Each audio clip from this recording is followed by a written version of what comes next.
트럼프 전 미국 대통령은 자신에 대한 두 번째 암살 시도에 대해 바이든 대통령과 해리스 부통령의 책임론을 거론했습니다. 네, 암살 미수 사건의 파장이 확산하는 모양새인데요. 김재천 서강대 국제대학원 교수와 관련 내용 짚어보겠습니다. 어서 오십시오. 네, 안녕하세요. 예. 트럼프 전 대통령이 이번 암살 시도 사건을 해리스 후보와 바이든 대통령의 말 때문이라고 비난을 했습니다. 자신을 민주주의의 위협으로 규정을 하면서 이 암살 시도범을 자극했다고 했거든요. 네. 어떤 의도였을까요?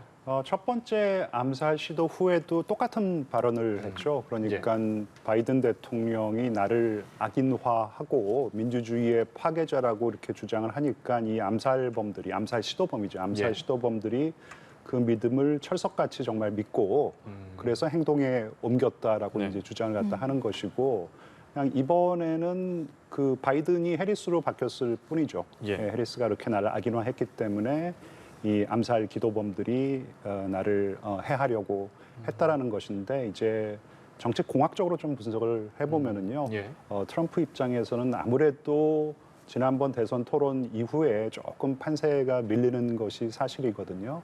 그래서 어쨌든 간에 이제 이런 사건이 발생했고, 이런 사건을 좀 이용해서 정치적인 이익을 극대화해야 된다라는 것은 정치인으로서 이제 당연히 이제 그렇게 행동할 수밖에 없는 것이고, 그래서 어쨌든 간에 자신의 지지자들을 총결집해서 조금 지지율을 조금 더 끌어올리려고 하는 그런 의도로 이런 발언을 한 것 같습니다.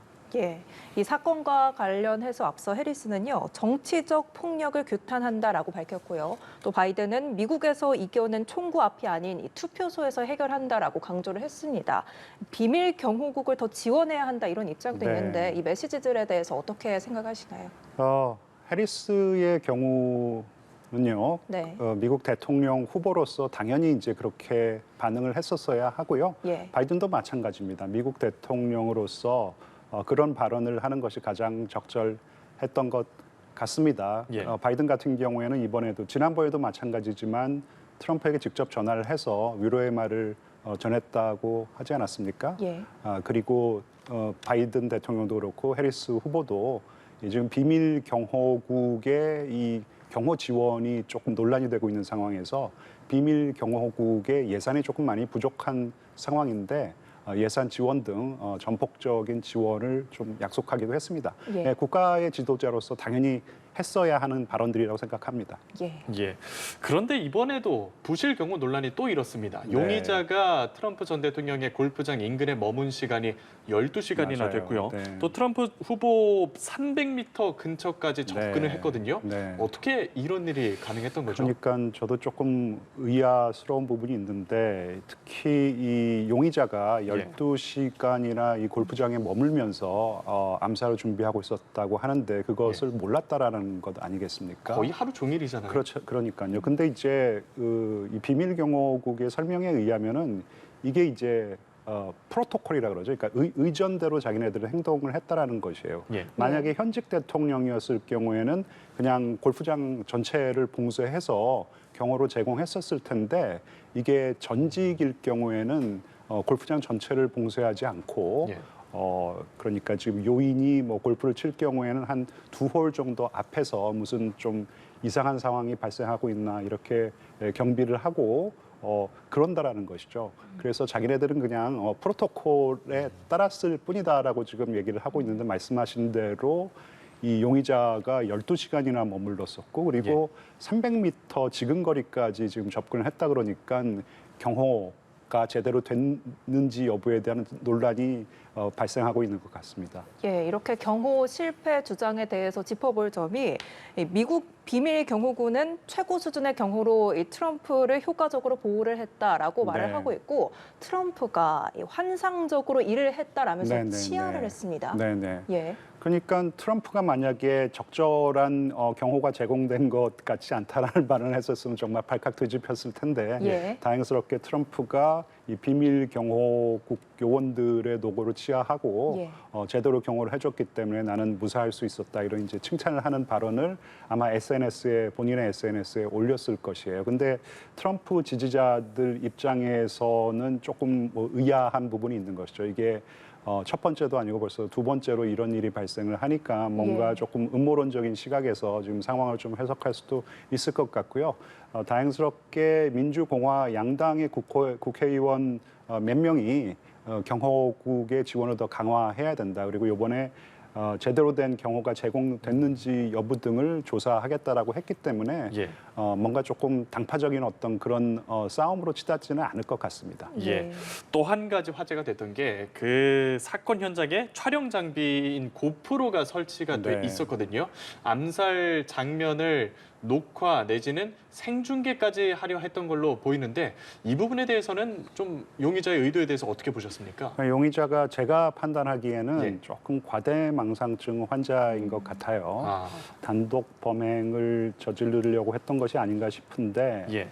일단 과대망상증 환자들은 자신이 하는 행동들을 좀 영웅시하는 경향이 있지 않습니까? 예. 그렇죠. 역사적으로 정말 엄청나게 중요한 일이라고 생각을 했을 것이고요. 그랬을 경우에는 이제 자신의 어떤 행동들을 다 기록으로 남겨놓으려고 했었을 것 같아요. 그래서 예. 고프로라는 것이 제가 정확히는 잘 모르겠는데 그게 이제 뭘 좀 고성능 카메라로 알려져 예, 있습니다. 그리고 이제 운동할 때 예. 쓰는 그 고성능 카메라라고 하니까 자기가 맞습니다. 실질적으로 이제 암살하는 모든 것들을 조금 기록으로 남겨놓고 가능하면은 그런 장비를 구비하고 있었는지 모르겠지만 예. 생중계를 하려는 의도도 있지 않았었을까 이제 그렇게 좀 추정해 볼 수 있는 것이죠. 예, 혹시 암살 시도 직전에 녹화된 장면이 좀 유출이 됐다거나 그런 내용은 따로 전달된 게 저는 없을까요?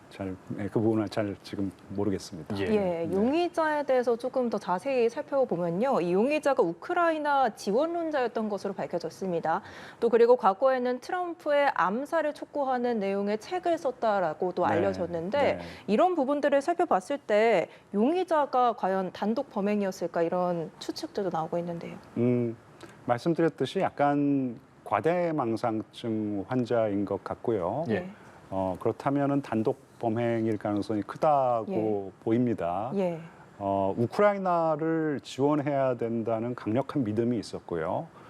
그 이전에 이제 트럼프를 지지했었는데 트럼프가 우크라이나 지지에 적극적이지 않으니까 트럼프에게 등을 돌렸고요. 말씀하신 대로 책을 하나 썼는데 이게 이제 우크라이나를 제대로 지원하지 않으면 우크라이나가 이 전쟁에서 이길 수 없다라는 내용이고 거기에 한 문구가 있는데 You are free to assassinate Trump. 그러니까 예. 여러분들은 트럼프를 암살해도 암살할 자유가 있습니다. 이제 이게 일각에서는 이란한테 메시지를 보내서 이란으로 하여금 트럼프를 암살하려는 어떤 그런 의도로 해석된다 이렇게 분석하는 분들도 있는데 예. 오늘 나온 뉴욕 타임즈의 해석을 보니까 그거는 이제 이란에게 이제 그런 부탁을 하려고 한 것이 아니라 그냥 일반 독자들에게 트럼프를 암살해도 좋다 그런 자유가 여러분들에게 있다 이제 이런 어떤 메시지를 발신하려고 한 것 같습니다. 기행을 많이 벌였어요. 뭐